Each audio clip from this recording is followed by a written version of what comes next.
Hello and welcome back again my YouTube channel. After a long time, आज चाहिँ म बिहानै एउटा भ्लग बनाउँदैछु।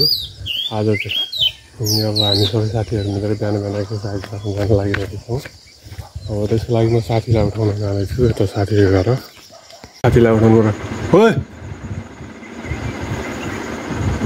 ल हामी अब साथीलाई नि उठाइसक्यो आज। अब हामी केही समयमा चाहिँ जान्छौं जिम हलतिर। त साथीहरु अब हामी चाहिँ लगभग ओपन फिटनेस सेन्टरमा चाहिँ पुग्न लागिसक्यौं। Exercise centre. अब एक्सर्साइज सेन्टर जाने बाटोमा चाहिँ यस्तो पर्छ साथीहरु, अहिले जस्तो दामी गार्डन बनाउन लाग्नु हैन। यो गोगटा सामुदायिक वनले चाहिँ त्यो खतरा बन्दैछ यहाँ। ठ्याक्क तलबाट गार्डन, माथि पुगेपछि फिटनेस सेन्टर। अब जो ओपन एक्सर्साइज गर्न मन लाग्छ सबैजना पनि हाम्रो एकजना साथी अगाडि छिटो गर्ने भनेर हिँडिसक्नु भएको। हाम्रो एकजना पछाडि, हामी चाहिँ पछाडि उक्लिँदैछौँ। हाम्रो ओपन एक्सर्साइज सेन्टरमा आइपुग्ने बेलामा चाहिँ एउटा जैविक पोखरी छ साथीहरु। अब यस्तो जैविक पोखरी कस्तो छ यहाँ। अब ठ्याक्क एक्सर्साइज गर्ने अनि गर्यो भएपछि आएर ठ्याक्क नुहाइहाल्ने। त्यहाँ स्विमिङ गर्ने भैँसी हाल खेले जस्तो, अनि ठ्याक्क पारामा चाहिँ जाने। सो खतरा नेचर देखिन्छ बिहानमा चाहिँ हाम्रो एक्सर्साइज सेन्टरबाट। ल फाइनली साथीहरु हामी चाहिँ फिटनेस एक्सर्साइज सेन्टरमा पुगिसकेका छौं। यस्तो रहेको छ हाम्रो साथीले स्टार्ट हानिसकेको छ। हामी चाहिँ अब बिस्तारै गर्छौं।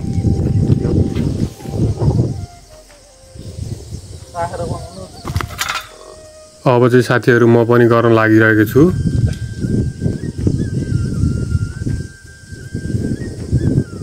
गाइस यो पुलअप तानी चाहिँ एकदम गाह्रो हुँदो रहेछ। त्यसपछि म चाहिँ लागे यो सेटअप गर्नतर्फ। यो गर्दा चाहिँ एकदम पेटको एकदम राम्रो एक्सर्साइज हुन्छ यसमा सुतेर गर्दा चाहिँ। अब म चाहिँ फटाफट लागिरहेको छु यो सेटअप गर्नलाई चाहिँ। एकदम पेट चाहिँ दुख्ने रहेछ। ल यति नै सकियो। त्यसपछि म लागे उतापट्टि फेरि अर्को पुलअप हान्नतर्फ। यो अब नेक्स्ट हो नि त, गर्न पर्यो नि त एक्सर्साइज सेन्टरमा गइसकेपछि। यति चाहिँ अब यो पनि धेरै त तान्न सकिँदैन। अब तान्ने त्यत्तिकैमा साथीहरु अलिक खिस्याए। ल कति राख्न हो त। ल ल हाम्रो चाहिँ यसको सुविधा पनि छ साथीहरु।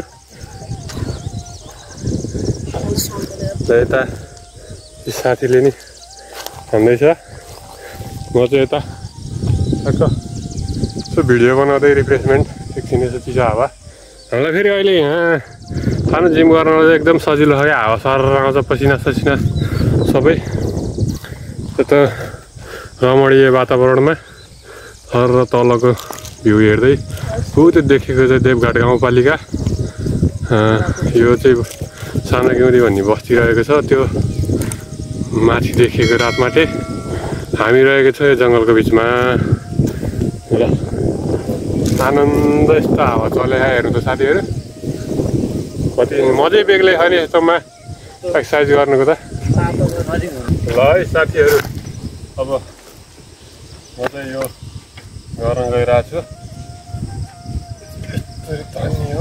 यो एक्सर्साइजले चाहिँ पुरै खुट्टाको नसाहरू तिनीकै तन्काउने काम गर्छ। ढाड खुट्टा जति सबै तन्काउने काम गर्छ। एकदम राम्रो खालको एक्सर्साइज हो। तर म अलि अल्को भएको कारणले मलाई चाहिँ खुट्टा अलि भेटेकै छैन। खुट्टा लामो भएर यहाँ खुम्चिराखेको छ। तै पनि एडजस्ट गरेर त बस्नै पर्यो, अब गर्नै पर्यो एक्सर्साइज। फेरि त्यो सेटअप सकिसकेपछि अर्को सेटअपमा लागे म चाहिँ। यो चाहिँ एकदम आफ्नो शरीरको वेट बराबरको त चाहिँ तान्न पर्छ। यसले चाहिँ आर्म्स मांसपेशीहरू एकदम बलियो बनाउने गर्दछ। अब यो चाहिँ गरेँ मैले सर र भित्र बाहिर गरेर दुईतिरै गरेँ, जसले गर्दा चाहिँ ढाडपट्टिको पनि राम्रो एक्सर्साइज हुने रहेछ। ल आजलाई एकदम धेरै गरिसक्यो साथीहरू एक्सर्साइज चाहिँ। अब साथीहरू गलित अवस्थामा बसेर नि एक्सर्साइज भएर अब कति गर्ने यार, गरे आएर यही पसिना तपतपी चुहिन चाहिँ पाउँदैन साथीहरू। यहाँ पुरै हावाले शीतल बनाइदिन्छ।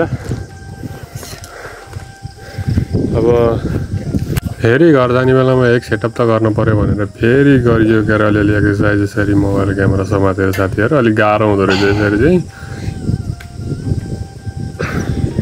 त्यही त यहाँ कोही साथीहरू उठबस गर्ने, कोही साथीहरू झुला झुलाउने काम गरिरहेछन् अब घर जाने बेलामा।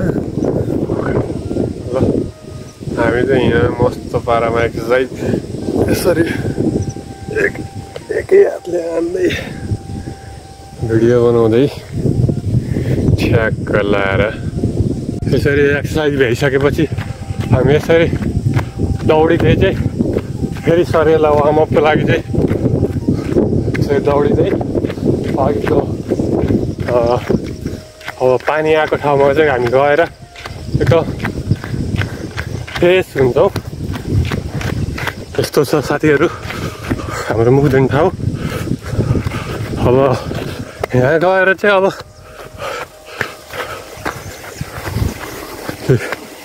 हो या ठ्याक्क गर्दै गर मुख धुनुको मजै बेग्लै छ नि। कस्तो खतरा पानी आउँछ साथीहरू। ठ्याक्कै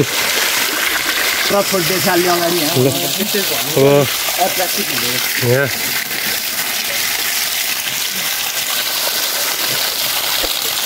हामी यहाँ चाहिँ मुख्य धुने काम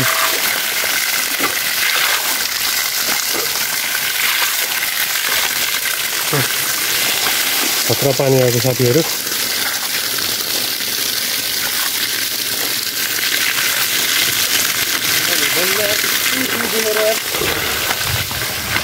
ल साथीहरू आजलाई यति नै। For more mini vlog do subscribe. अब भिडियो मन पऱ्यो लाइक सेयर कमेन्ट गरिदिनु होला।